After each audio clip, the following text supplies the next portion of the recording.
네, 안녕하십니까. 서인천고 2학년 학생 여러분들, 오늘 이제 선생님들이 직접 강의하는 2차 시강이 전체적으로는 8차 시강이가 되겠죠. 어제 예고해드린 대로 오늘은 교과서 90페이지 신경림 선생님의 농무를 함께 공부해 보도록 하겠습니다. 자, 교과서 90페이지 펴시고요. 자, 우리가 어떤 시작품을 공부할 때 어떤 순서로 공부해야 된다고 그랬죠? 먼저 모르는 어휘들이 있나 쭉 한번 읽어보면서 챙겨보시면 되겠습니다. 오늘은 선생님하고 같이 해보시죠. 징이 울린다, 막이 내렸다. 우동나무에 전등이 메어 달린 가설무대. 구경꾼이 돌아가고 난 텅 빈 운동장. 우리는 분이 얼룩진 얼굴로 학교 앞 소주집에 몰려 술을 마신다. 답답하고 고달프게 사는 것이 원통하다. 꽹과리를 앞장세워 장거리로 나서면 따라붙어 악을 쓰는 건 쪼무레기들 뿐. 처녀애들은 기름집 담벽에 붙어서서 철없이 킬킬대는구나. 보름달은 밝아 어떤 녀석은 꺽정이처럼 울부짖고 또 어떤 녀석은 서림이처럼 해해대지만 이까짓 산구석에 처박혀 발버둥친들 무엇하랴. 비료값도 안 나오는 농사 따위야. 아이의 여편네에게나 맡겨두고 쇠전을 거쳐 도수장 앞에 와 돌 때 우리는 점점 신명이 난다. 한 다리를 들고 날라리를 불거나 고갯짓을 하고 어깨를 흔들거나. 전체적으로 20행으로 구성된 시인데 첫 줄부터 쭉 보면 그닥 어려운 단어는 없습니다. 징이라는 악기 아시죠? 누쇠로 돼갖고 세숫대야만 해갖고 이렇게 방망이 같은 걸로 치는 악기입니다. 막이라는 게 내렸다라고 얘기하는 걸로 봤을 때 공연이 있었다라는 걸 짐작할 수 있고, 가설무대라는 건 임시로 만든 무대겠죠. 그리고 소주집, 이건 학교 앞에 이제 음식점 같은 데서 술 파는 곳이고, 장거리라는 얘기는 요즘은 이제 상설시장이 있지만 옛날 시골에는 며칠 3일장, 5일장, 7일장 해갖고 평소에는 이렇게 골목길이었는데 거기에 이제 장사치들이 와서 장거리가 서게 되는 그런 거리를 장거리라고 하고요. 꺽정이라는 이름이 나오고 서림이라는 이름이 나오는데 이 이름은 소설 임꺽정의 주인공과 등장인물입니다. 임꺽정은 조선 명종년간에 경기도 포천 지역을 중심으로 활동했던 의적이고요. 실존했던 인물입니다. 그리고 벽초 홍명희 선생님께서 임꺽정이라는 소설을 쓰셨죠. 거기 나오는 등장인물입니다. 이따 다시 설명드립니다. 자, 쇠전하고 도수장이라는 말이 나오는데 쇠전은 소를 사고 팔던 소시장을 쇠전이라고 하고요. 도수장은 이제 농사짓거나 운송용으로 사용되던 소들이 일생을 마치고 도살되던 곳이 도수장입니다. 자, 어려운 단어는 별로 없죠. 그런데 이러한 단어들이 조합을 일으키면서 어떤 의미를 창출하는지 여러분들과 함께 해보겠습니다. 자, 농무가 뭘까요? 농무라는 것은 농촌에서 농민들이 징이나 꽹과리, 북, 장구, 소고, 피리 종류의 악기를 동원하고 또 상모 돌리기 그리고 역동적인 동작에 춤을 섞어갖고 놀아제끼는 것을 농무라고 합니다. 농무는 주로 언제 했냐면 한 해 농사를 시작하기 전이나 한 해 농사를 마치고 추수한 다음에 풍요와 마을의 풍요와 안정을 기원하거나 감사하는 의미로 했던 민속놀이입니다. 그러면 농무를 할 때 기분은 어때야 될까요? 풍요에 대한 기원을 하면서 우울한 마음으로 할까요? 아주 기쁜 마음으로 하겠죠. 그리고 한 해 농사가 잘 돼갖고 추수를 했을 때 역시 기쁜 마음으로 신나게 해야 되는 게 농무입니다. 근데 이 시에서 우리에게 전해지고 있는 정황은 과연 신나는 정황일까요? 그걸 이제 여러분들과 함께 살펴봅시다. 그리고 이 시는 전체 20행으로 구성되어 있는데 4단락으로 나누어서 의미를 살펴볼 때 효율적으로 여러분들이 의미에 접근해 들어갈 수 있습니다. 첫 번째로 1행에서 6행, 그 다음에 7행에서 10행. 그리고 11행에서 16행, 17행에서 20행 이렇게 나누어서 볼 때 여러분들이 효과적으로 의미를 파악하실 수 있습니다. 이렇게 단락을 나눈 기준은 뭐냐면 대개의 경우 이 작품 속에서 공간의 이동에 따라 이렇게 단락을 나누었어요. 처음에 1행에서 6행은 운동장과 소주집, 농무의 공연이 열렸던 곳과 뒤풀이가 있었던 소주집까지의 공간을 이렇게 1행에서 6행까지 표현해 놓고 또 이 소주집에서 소주를 마시다가 일행들이 오늘 공연에 어떤 무상감과 허탈함을 느끼고 장거리로 나서는 장면이 나오는데 그 장거리 장면이 7행에서 10행까지 나옵니다. 그리고 여기 이제 17행에서 20행까지는 쇠전과 도수장이라는 공간이 나오죠. 근데 이 11행에서 16행까지에는 공간이라고 할 수 있는 용어는 산구석이라는 말이 나와요. 근데 이 산구석이라는 말은 지금 이 화자를 중심으로 한 농무를 했던 인물들이 실제적으로 살고 있는 고장이긴 하지만 공간적 배경으로 제시된 것은 아닙니다. 요 11행에서 16행은 공간적 이동이라기보다는 장거리에서 도수장까지 가는 동안에 화자의 머릿속에 떠올랐던 상념들을 다룬 것이 요 11행에서 16행이에요. 그러면 4개의 단락이 성격이 전부 다르다고 성격이 차별화되어 있다고 볼 수 있죠. 요 첫 번째 단락, 두 번째 단락, 네 번째 단락은 실제적인 공간 이동에 따라서 그 공간에서 펼쳐지는 행위들을 보여주는 것이고 여기 세 번째 단락은 공간과 공간 사이에서 화자의 머릿속에 떠올랐던 상념을 제시해주고 있기 때문에 약간 성격이 다른 단락이라고 할 수 있습니다. 따라서 여기 운동장, 소주집, 장거리, 쇠전, 도수장 이런 구체적인 공간이 제시되고 있는 반면에 이 상념 단락에서 나왔던 산구석이라는 건 자기가 살고 있는 고향에 대한 어떤 피의식 속에서 내뱉은 말이긴 하지만 구체적인 공간, 지금 현재 거쳐가고 있는 구체적인 공간을 가리키는 말은 아닙니다. 자, 요거 주의해서 그러면 시행을 처음부터 해설해 보도록 하겠습니다. 징이 울린다, 막이 내렸다. 징이라는 것은 무대 공연에 있어서 시작과 끝을 알릴 때 쓰는 큰 소리가 나는 악기라고 할 수 있죠. 징이 울렸고 무대가 시작된 게 아니라 막이 내렸습니다. 근데 이게 좀 생소한 느낌을 주는 시행이라고 할 수 있어요. 시의 첫 단락, 첫 행이기 때문에 경쾌한 시작이 돼야 되는데 징이 울려서 막이 내리는 하강의 이미지로 시작하고 있죠. 이후 펼쳐질 시의 분위기가 첫 줄을 통해서 제시되고 있다고 볼 수 있습니다. 오동나무에 전등이 메어 달린 가설무대, 구경꾼이 돌아가고 난 텅 빈 운동장, 공허함이 예고되고 있죠. 우리는 분이 얼룩진 얼굴로 학교 앞 소주집에 몰려 술을 마신다.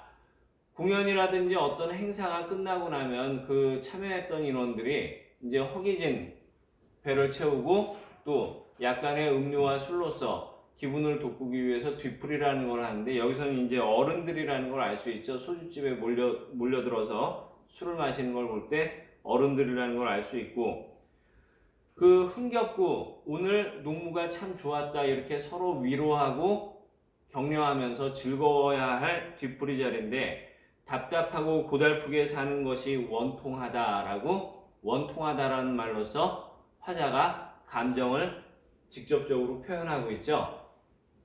그러면 여기에 느낌은 뭘까요? 고달픈 삶에 대한 원통함 이렇게 드러나겠죠? 그러면 우리는 여기서 농무까지 끝나고 나갔고 왜 원통할까? 그것을 우리가 궁금해 해야겠죠. 자, 이 사람들이 이제 소주집에 마셔갖고도 기분이 풀리지 않고 농무가 뭔가 시원치 않다고 생각돼갖고 술 한잔 마시고 그 김에 장거리로 나서갖고 또 또 한 번의 호응을 얻어보려고 노력을 하는 장면이 나옵니다. 꽹과리를 앞장세워 장거리로 나서면, 꽹과리라는 악기는 징보다는 사뭇 작은 악기, 한 3분의 1, 4분의 1 정도 크기인데 또 타격하는 도구가 경쾌하게 나무로 되어 있기 때문에 약간은 방정맞고 경쾌한 소리가 납니다. 꽹과리를 앞장세웠다는 건 분위기를 한번 전환시켜 보려고 노력을 하였다라고 읽어볼 수 있죠. 따라붙어 악을 쓰는 건 조무래기들 뿐, 사람들이 자기하고 비슷한 연령이라든지 아니면 자기하고 똑같이 농업에 종사하는 사람들이 호응을 해줘야 되는데 그렇게 호응해주는 사람들은 없고 쪼무레기들만 따라붙었다라는 거죠. 아이들이 이제 쪼무레기들은 애기들을 얘기하는데 애기들이 그냥 신기해갖고 따라붙었는데 이런 호응보다는 자기 동년배들의 호응이 더 절실한 판인데 동년배들은 없고 아이들만 있었다라고 읽을 수 있습니다. 처녀애들은 기름집 담벽에 붙어서서 철없이 킬킬대는구나. 여기까지 두 번째 단락 나누시고, 여기 호응을 얻지 못한 것에 대한 허탈함이 역시 다시 한번 강조되고 있죠. 간접적으로 쪼무레기와 처녀애들의 무관심한 행동을 통해서 농무에 대한 무관심이 표현되어 있고, 여기서 이 원통함은 약간 더 심화된다고 볼 수 있죠.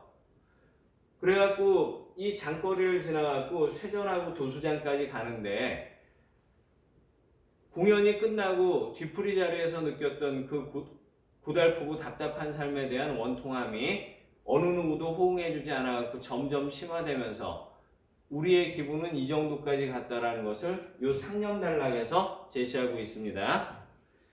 보름달은 밝아 어떤 녀석은 꺽정이처럼 울부짖고, 보름달이 밝았다라는 건 어두운 밤이지만 상대방의 아주 미묘한 표정까지 읽을 수 있을 만큼 그렇게 밝은 밤이었고 우리는 밀접하게 쳐다보고 있었다라는 거죠.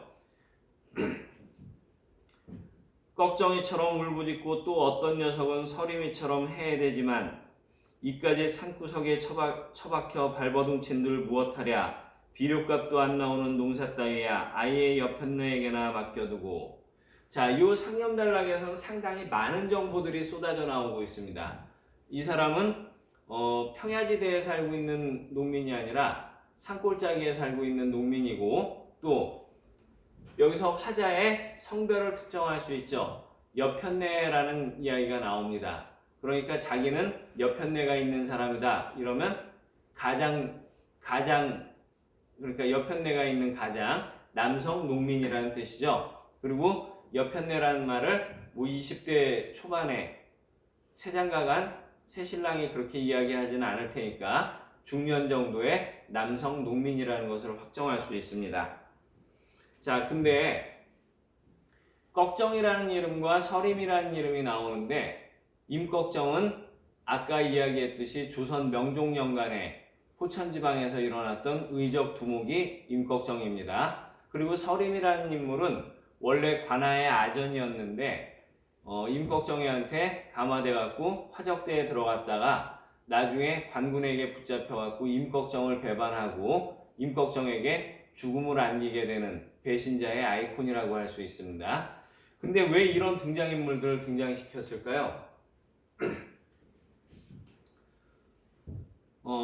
여러분들 이제 역사적으로 아주 유명한 작품이라든지 요즘에는 이제 드라마라든지 영화라든지 그런 데서 대중들에게 익히 잘 알려져 있는 어떤 이야기나 인물들, 이런 것들을 작품 속에 채용해 들어올 때 그 잘 알려진 인물들이나 역사적 사건들, 아니면 이미 가공돼 갖고 만들어졌던 그 허구라 할지라도 대중들에게 알려져 있는 사실을 시작품에 들어올 때 그만큼 설명의 몫을 줄이고 이 상황이 어떠한 상황인가를 쉽게 이해시켜주는 방법 중에 하나입니다.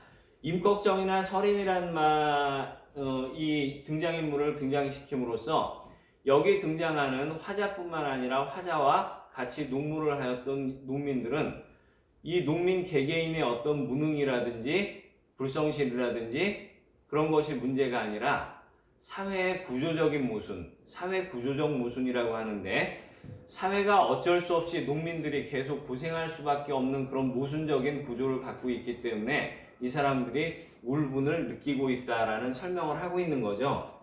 임꺽정이나 서림이라는 인물들은 조선조의 그 탐관오리들의 학정이라든지 수탈 이런 것들을 참지 못하고 목숨을 걸고 화적질을 했던 사람들 이야기합니다. 따라서 여기서 뭐 그 조선 명종연간처럼 탐관오리들의 학정이라든지 수탈이 있었다는 건 아니지만 농민들의 삶이 개개인의 노력으로는 벗어날 수 없는 어떤 한계점에 도달했다라는 것을 설명해 주기 위해서 임꺽정과 서림이라는 인물이 등장하고 있는 겁니다. 이러한 방법을 구사하고 있는 시는 여러분들이 이제 수능 공부를 하다 보면 여러 편 만날 수 있는데 가장 이런 방법을 많이 쓰는 분이 미당 서정주입니다.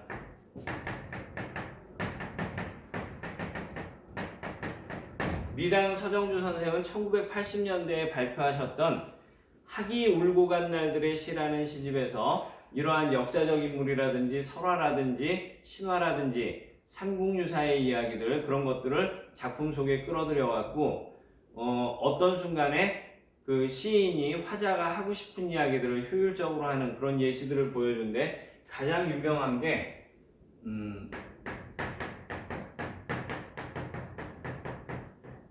추천사라는 작품이 있어요.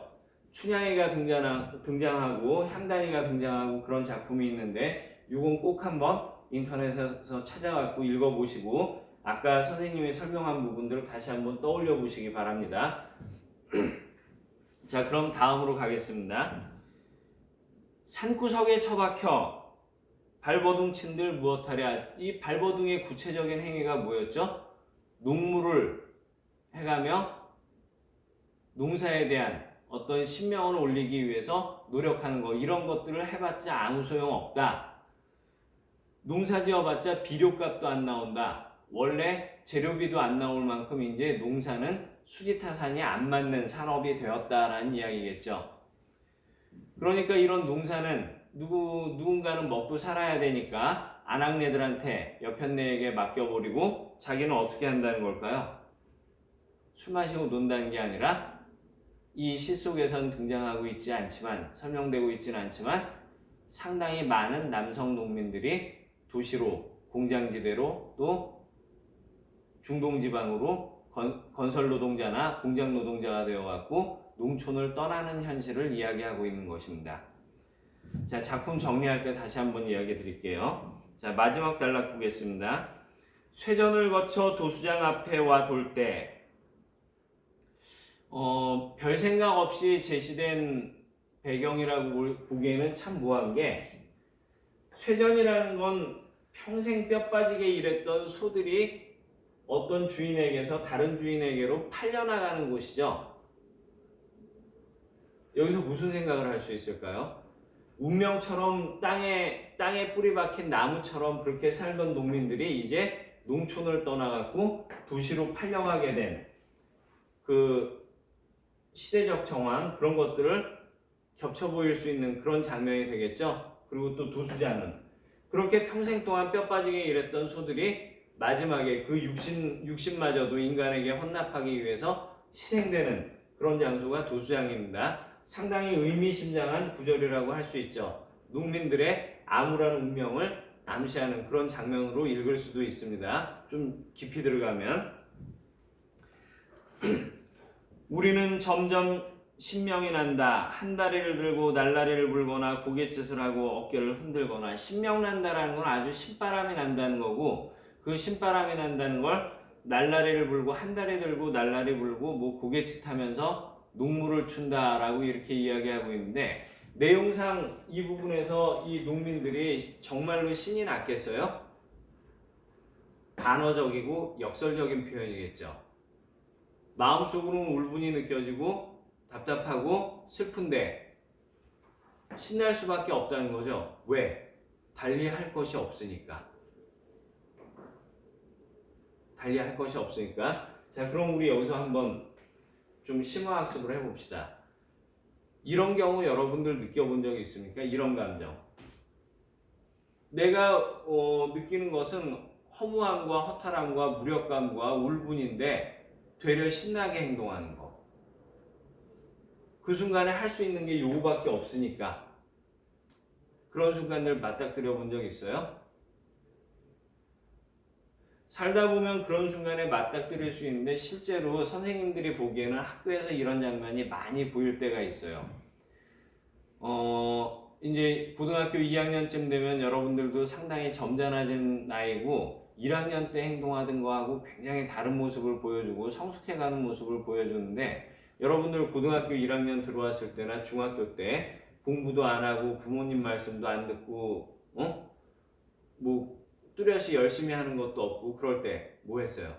나쁜 짓 열심히 한 적 있죠. 막 게임만 하고 하루 종일 잠만 자고 그럴 때 왜? 달리 할 거 없으니까 이거라도 해야지 내가 살 거 같으니까 학교 와갖고 공부 열심히 안 하는데 입 다물고 있다 보면 너무 심심하고 내가 정말 살아있는 걸까 그런 거 느껴갖고 선생님들한테 쓸데없는 말대답하고 그랬던 것도 이런 거하고 동일한 심리적 기저라고 할 수 있는 거예요. 그럼 지금 선생님이 교과서 설명하면서 모두 얘기했어요. 학교에서 그러면 안 된다 이런 것도 얘기했죠. 자, 이렇게 해서 교과서의 전문을 해설을 해봤습니다. 그러면 이제 우리가 작품 이렇게 공부할 때 뭐뭐 해보라고 그랬어요. 5가지를 꼭 챙겨보고 가야 된다고 얘기했죠. 그러면 5가지 챙기면서 오늘 수업을 마무리 지어 봅시다. 요 1, 2, 3, 4, 5 그러니까 시적 상황